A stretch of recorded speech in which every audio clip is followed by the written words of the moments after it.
Reading with your kids. Hola, ni hao, konnichiwa, assalamu alaikum, shalom, mahaba, moni moli wanji, namaste, jumbo, bienvenidos. Hi, my name is Jedley, and this is the Reading with Your Kids podcast. We are coming to you from the beautiful neighborhood of Reedville in the southwest corner of Boston, Massachusetts. We are so delighted and so very honored and so wicked happy that you're joining us in our mission to help families grow closer through reading. Please be sure to tell your family and friends all about the podcast, and please subscribe to the show on the iHeartRadio app, on Amazon Music, Spotify, Apple Podcasts, Stitcher Radio, Ghana, Good Pods, Himalaya, wherever you find your podcast. Our guest today is Shannon Anderson. She's returning to the show to celebrate her new middle grade novel, Not What I Signed Up For. Before we invite Shannon into the studio, we want to let you know that this episode of the Reading with Your Kids podcast is brought to you by Reversed, a memoir written by Lois Leckford.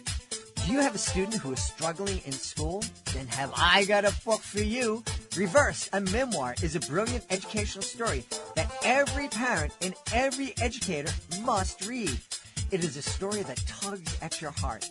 As in any good story, there is a villain, and in this story, there are several. Follow Lois's journey as she overcomes the odds in the story about the importance of developing literacy in children. It's a really, really powerful story. Lois was on the podcast not too long ago. You have to hear it. It's going to inspire you and make a difference in someone's life. Reverse, a memoir by Lois Leckford. This episode of the Reading with Your Kids podcast is also brought to you by Rex's Journey, helping children understand and cope with emotions, written by Dr. Ambrose Pass Turner. Rex has been struggling with understanding why and how he feels. From angry one minute to sad the next, he just wants to be a kid. What's so hard about that? But, we can't always control how we feel, especially not as kids. Follow along with Rex's journey as he learns how to cope with his emotions in a safe and healthy way, something we can all learn from. This is a really powerful book that'll make a difference in your kid's life and in your family life. Get your copy today, Rex's Journey, helping children understand and cope with emotions, by Dr. Ambrose Pass Turner. Joining us right now from the beautiful state of Indiana, our guest is returning to the show to celebrate her new middle grade novel. It's called Not What I Signed Up For. Please welcome back our friend, Shannon Anderson. Hey, Shannon, how are you?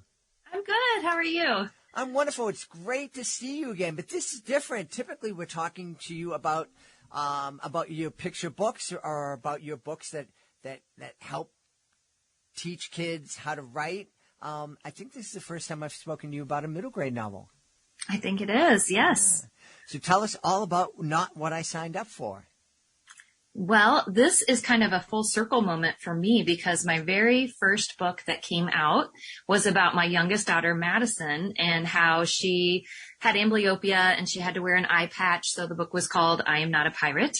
And this one is my newest release, and it's actually about my oldest daughter. So I had a chance to include both of my daughters in books now. And this one is different. It's a middle grade, and it's not completely nonfiction. It's based on some life experiences that really did happen. But Emily had some anxiety growing up. There would be times when there would be a thunderstorm, and she was just sure there was going to be a tornado. She was one of those that was just afraid to spend the night at a friend's house. I'd get that call, late at night. Can you come pick me up, Mom? And she didn't want to have anything to do with going overnight, at a camp or someplace, that she was going to be away from home for an extended time. She also didn't like it when my husband, Matt, and I would leave to travel somewhere. She would worry about us. So she had a lot of anxieties and fears that were just not grounded in good reasons. She was just very anxious. And so this is about kind of a tough love experiment we did, sending her to a camp that she did not want to go to, thus the title, Not What I Signed Up For. And it was a turning point for her. It really ended up changing her mindset about fears.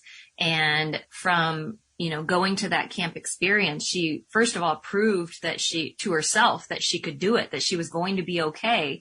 Especially after that first morning, she made it through the night, and she was able to see that everything was all right, and, that she was brave and she made it. And so I wanted to be able to share her story, because I know there are so many other kids like her, and maybe their anxieties and fears aren't specific to tornadoes and spending the night. Maybe they're other things, but I wanted to be able to share this topic with kids to be able to see how Emily made it through that. Yeah. I think this is really important because there are a lot more kids that suffer from anxiety than I think than we're ever aware of. Mm-hmm. And I know when I was growing up, there were certain things that I was very uncomfortable with, and no one ever identified it as anxiety. And I don't know if it was. I just know I was told to suck it up, stop acting like a baby, and deal with it. And somehow I did. But I don't think that that's necessarily the best way to deal with kids who are suffering from anxiety. Yeah. This must have been, I'm imagining, because I know you and I've met your daughters through social media, just watched them grow up, because you and I have been friends now for a couple of years. That must have been very difficult for you and your husband to just kind of sit down and say, no, I think this is going to be a good experience for you. Where did you find the strength to say, no, I think we need to push our daughter a little bit in a safe way, in a supported way, but I think we really need to push her and get her out there? It was hard. It was very hard. And it just so happened that this camp was at the same time that I was going to be in Los Angeles for a conference. So I knew it was a good time for me to send her, because I couldn't cave and go get her if she, made that call, Mom, come get me. I was going to be far away. And she knew that too. And so that was part of, why I knew this needed to happen at this time. But this camp was not just any old camp, like a 4-H camp or something like that. This was actually, a faith-based camp. It was Gull Lake Ministry Family Camp, which is in Michigan. So a whole state away, because we're in Indiana. And people from our church had gone to this camp for years, with their families, and I'd only heard and seen good things about this camp, how wonderful and fun, what a great experience. And our church used to send some of the youth group kids with a couple of, the youth leaders. Instead of going as a family, they would go as a group. And so that was what I decided would probably be the best way to get her to do it. So we even had our pastor come over to help us deliver the news that she was going, because she had a really good relationship with our pastor and his wife. They're just awesome, awesome people.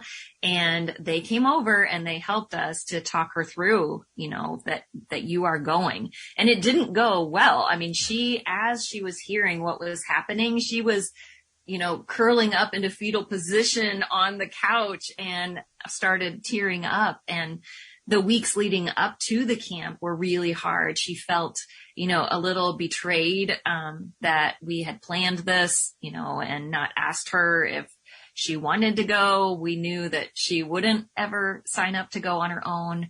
So it was a tough thing. But, at the end of the camp, when I went to pick her up, she looked kind of upset, and I had talked to her during the camp. We got special permission for her to take a little track phone with her at the time. That's what she had. And so I had talked to her while she was there, and it turns out, she was having a wonderful time. She had the best counselor she could have had for her age group. All the kids get put into groups to do different activities throughout the week, and she had a wonderful, wonderful counselor. But that day when I picked her up, she seemed kind of upset, and I asked her, are you still upset that we sent you, without you wanting to go? And she said, no, Mom, this was so awesome. I wanted to stay longer. And so that was just, music to my ears to hear that, she had not only overcome, the fear of spending the night somewhere, but that it was such a wonderful experience. She wanted to stay even longer. And she went back every single year through adulthood. Since that time, we started going as a family, and it's just been a wonderful place. So if people are looking for a great family week away up in Michigan, it is just, I can't say enough about it. It really is so much fun and such a wholesome, wonderful way to bond as a family. Now, I'm imagining there might be some parents out there thinking, Shannon, you shouldn't have done that. You shouldn't have made the plans with your kid. You should have been more respectful of your child's fears and anxieties, and you had no right to push your kid in that way. What would you say to that listener? Well, first of all, I get it, and I felt it too. Mm-hmm. Believe me, I felt like a horrible mom, especially the day she left in tears.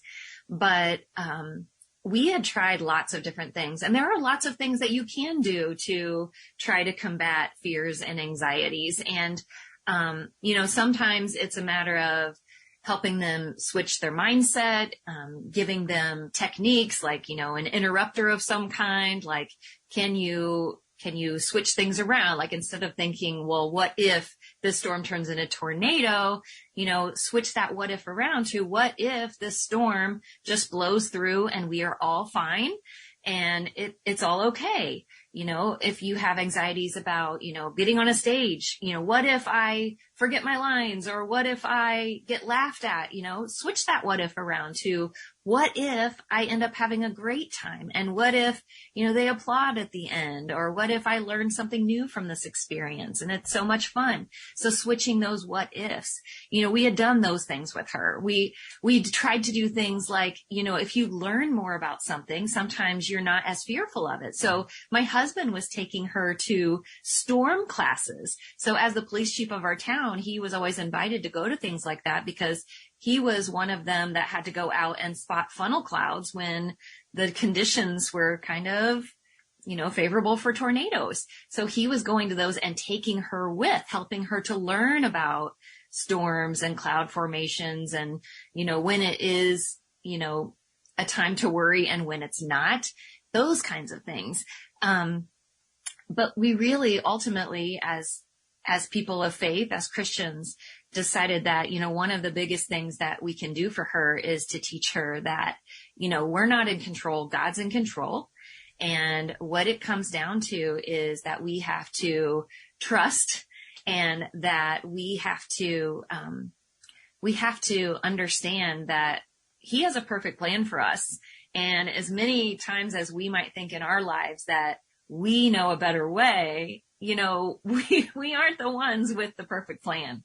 We have no way of controlling anything. Mm-hmm. So I know for me, a game changer in my life, because I had a lot of anxiety. As a matter of fact, the beginning of this book, when I'm sharing some of the anxieties that Emily as the character has, I gave her some of my childhood anxieties just to kind of have the character in the book have more that she was dealing with. Mm-hmm. So, for example, I used to worry about someone breaking into our home.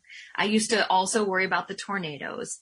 I had those kinds of fears that something was going to happen. I even had a suitcase that I kept packed and up on the basement steps. So if there was ever a time, that there might be a tornado, that suitcase had my treasures in it that I could take downstairs with me while we waited out the storm.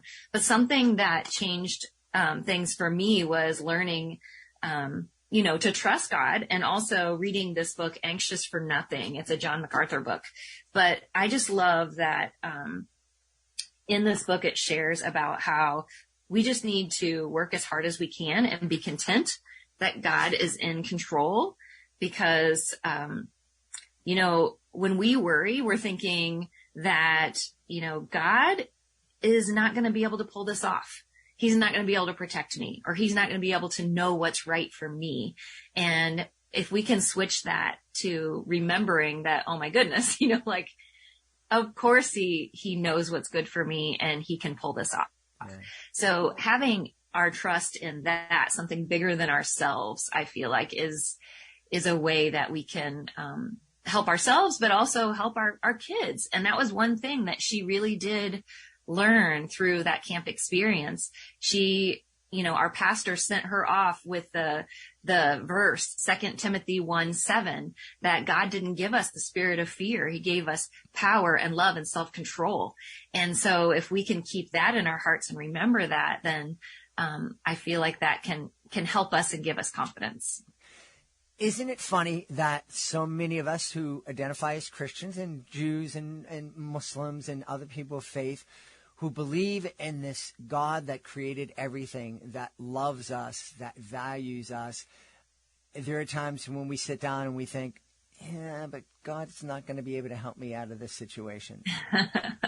It's like, wait a minute, God made the world. He made everything. Yeah. What do you mean he can't help you out of this? He has a pretty good resume. I think that's the story. I think is really powerful, and I think it's really important that we do have to respect our kids and their fears and their anxieties, and we have to support them. But at some point, that old message that I got, kind of suck it up, deal with it, get on with your life, kid. We don't have to go that far, but we still.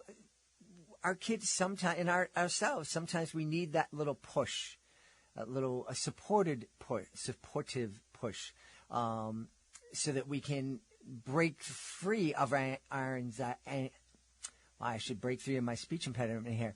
We can break free of our anxieties, as your daughter did, and really experience the world, because otherwise we can become slaves to our anxieties and fears.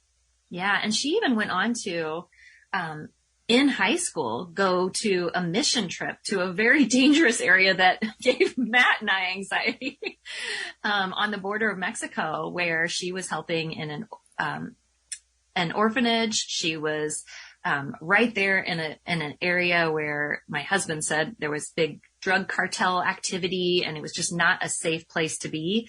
But she went on a mission trip there, knowing that it was a dangerous place, just several years after this experience, going to this camp. And can you imagine going from being afraid to spend the night at your best friend's house that's just down the street to going to another country and helping in an area that's kind of scary? And she went on in college to go on to serve on Skid Row and share the word with homeless people there and provide food. And that was a scary experience too. But I think as we finally start trusting and as we start learning that we can get through these things that make us worry, we get stronger and we start to realize too that we can do these things. A lot of my books that I've written for kids are on growth mindset, and there's a lot of that in there too about, when we start to practice things and we start to try hard things, we get better at them. And we actually are rewiring our brain to be more prepared and able to do those things. Yeah. I love what you said. We're practicing. We're developing our skills. No one gets on the basketball court the first day and is a superstar. Right. And we don't jump out of the womb being able to jump up on stage or go on a mission trip. These are things that we have to learn. Mm-hmm. One of the things I'm imagining you had to learn in writing this book is just kind of switching your mindset from being a picture book author who is telling beautiful, inspiring stories in 500 or 600 words to telling this story with a lot more words and a lot more detail.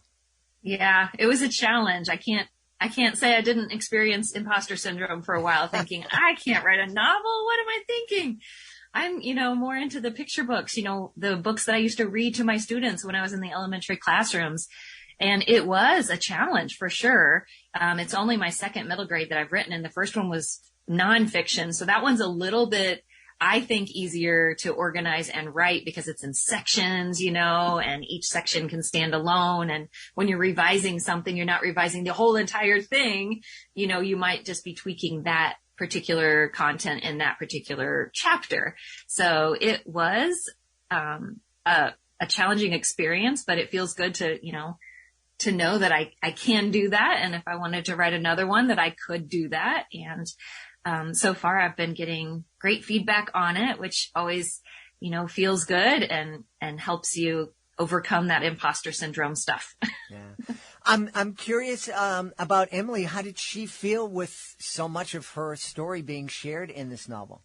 Yeah, that was really important to me, to get her permission to share and to also have her understand and read the whole thing and know what was in there, that I'm not only sharing her anxieties, but through her character, I added mine to it. And so people reading it, because I did use her name and her sister's name. And so people reading it, I remind them, and it does say in there, I included some information, at the end that, some of these things didn't really happen, that some things were fictionalized for, the sake of the story. And so I wanted to make sure that she was okay with that. And she was. So that made me feel good. I'm not surprised that she said it was okay, because obviously she is a very caring and giving woman. And I'm sure that she would want people to grow from her experience and learn from her experience. Yeah, she's a teacher herself now. Mm-hmm. She teaches first grade in a Christian school. And so she has a copy of the book for her students. And so obviously it'd be a read aloud because she has a younger age group. But yeah, she wanted to be able to share her story with others as well. Yeah. So you've mentioned a couple of times that this is a Christian faith-based novel. Would a kid or a family that doesn't have a faith tradition also enjoy the book?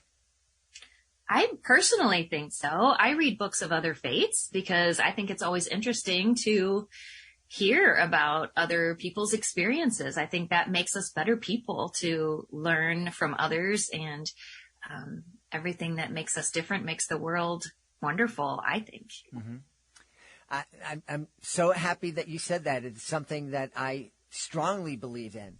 And one of the things that's really important, a really important lesson that I've learned is, the more I know about other faiths and the more I know about people who don't have a faith tradition, the more I find that we share in common. Yes, for sure. Yeah. It's when we don't know about a faith and we think, oh, they think this or they think that or they don't think anything. That's what generates the fear and the suspicion, and most of that is based on ignorance of who we're talking about. And as we get into it and we learn about the different faith traditions, and we discover that, wow, they believe that the most important thing is love too, that we should be loving each other and loving ourselves and caring for each other. I think I can get with this. Yeah. How did you grow as a person after writing this novel? Oh, well, of course, it was a new genre for me, a different type of writing. So I had to go to different types of, workshops, critiques, classes, all of those things to, learn how to write in a different way. In picture books, your text is so short and every word counts. You have to have a reason for each word to be there, versus in this, there aren't illustrations that are going to carry the story. So the fun part is getting to use lots of words and getting to, have all of these juicy descriptions and fun ways to explain things. And you can explain more, versus in a picture book, you're of course relying on the illustrator to provide half of the meaning of the story and half of the delight of the story. It's a great partnership, of course, but then, when all of the weight is on you because everything has to be told through your words, it's both fun and daunting because, there is so much that you have to make sure you include so that people understand it, but that it's also done in an interesting way. What's going to make them read that many pages of a book and keep them, interested and caring about what's happening to the characters. Yeah. now that you have this second middle grade novel under your belt, and I'm looking in your wonderful studio, and I see right over your shoulder, Y is for Yet. Are you considering possibly writing a YA title or a novel for adults? Probably, well, adults, yes. I have written a couple of books for teachers. And so, as a teacher of 25 years, I have a lot that I still want to share. And I have written one Christian adult book. I don't think I have it right over here by me. It's called A Deed a Day. And it's just kind of sharing our family experience of doing an act of kindness a day for a year and recording it. It ended up being such a wonderful experience for our family. I wanted to share it. So I shared it just as a short story format in a Chicken Soup for the Soul book. And they ended up putting in three different books over 6 years. And then when I was at a conference, I had explained, that short story to an editor, and they said, we want the whole story. Like, we want a whole book that's going to share why you decided to do that, how you did it, and the ripple effects from that experience. And so that one is a Christian adult book that people can read and hear about our experience and hear about how you could do that with your own families. It was wonderful. So those types of adult books, yes. And I am interested in writing more books for teachers. YA, I doubt if I will dabble there. My favorite thing to write is picture books. And so my plan is to continue to write as many of those as I can. Awesome. Well, I know people are going to want to know where they can go to find out more about you and find out more about Not What I Signed Up For. Okay. Well, my website's probably the easiest. Everything is in one place. So it's shannonisteaching.com. And the book is available on Amazon. It's Not What I Signed Up For. Yeah. And if you are looking for an exciting school experience, exciting author visit, I know that Shannon is phenomenal. And they can find out about how they can invite you to do a school visit on your website? They can, yes. Awesome. We've had a great time speaking to the author of the new middle grade novel, Not What I Signed Up For, Shannon Anderson. Hey, Shannon, thanks so much for being with us. Thank you for having me. Please be sure to join us for the next episode of the Reading with Your Kids podcast. Our guest will be Amy Schwartz. She'll be here to celebrate the reissue of her debut picture book, Bee and Mr. Jones. This book was first published 40 years ago. It's an amazing book. We have a really deep, personal conversation with Amy about Bee and Mr. Jones, about her career. And I also asked her if there's any project that she'd like to write that she hasn't had a chance to yet, and tells us yes. And you don't want to miss what that is. That's the next episode of the Reading with Your Kids podcast. Hey, we would love for you to connect with us on social media, facebook.com/readingwithyourkids, at Reading With Your Kids on Instagram, at Reading With Your Kids on TikTok, and at Jedley Magic on Twitter. And of course, we'd love it if you could go to our website, readingwithyourkids.com, and sign up for our free newsletter, and also feel free to use that contact button at the top of the page to let us know what we're doing well, let us know what we could be doing better, and let us know who you would like to hear on a future episode of the Reading With Your Kids podcast. I want to thank the folks who made today's show so wonderful. Of course, I want to thank our guest, Shannon Anderson. We love when Shannon joins us. Please be sure to check out Not What I Signed Up For, her fantastic middle grade novel. Also want to thank our sponsors, Reversed, a memoir by Lois Letford. And we also want to thank Dr. Ambrose Haas Turner. Please be sure to check out her book, Rex's Journey, Helping Children Understand and Cope with Emotions. It's a beautiful picture book that would be a great addition to your family library. I want to thank my team, Fatima Khan, Rory Grady, Nicole Bell Castro, Mirabella Q, Rain Pan. I want to thank my beautiful wife for all the support she gives me. Most of all, we all want to thank you. Thank you so much for taking the time to join us today. And as always, thank you so very much for taking the time to make the world a better place by reading with your kids. I'll be looking for you in the next edition of the Reading with Your Kids podcast.